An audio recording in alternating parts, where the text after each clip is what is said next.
4. அப்போ நாங்கள் இங்கே போட்டுக்கொள்ளுவோம் 35. அப்போ அதுலேருந்து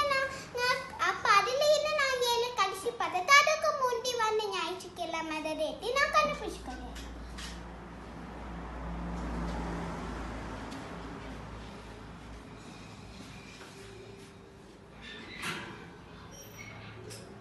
அதுக்கு முந்தி வந்தது 17. இப்போ அதுக்கு முந்தி வந்தது நான் பார்ப்போம். அதுக்கு முந்தி வந்த ஞாயிற்றுக்கிழமை 10.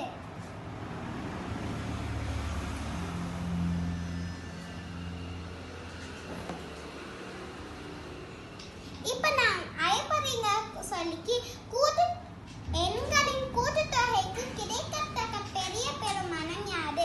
அப்போ நாங்கள் இது ஃபுல்லாக நாங்கள் கூட்டி பார்க்கலாம். 1 4 5 5 7 12 12 3 15. அப்போ நான் 15லேருந்து 5 எட்ட போடணும். அதில் மீதி ஒன்று இங்கே போட்டுருவோம். 1 3 2 2 3 3 3 2 5 5 3 8. அப்போ 85 தான் விடை.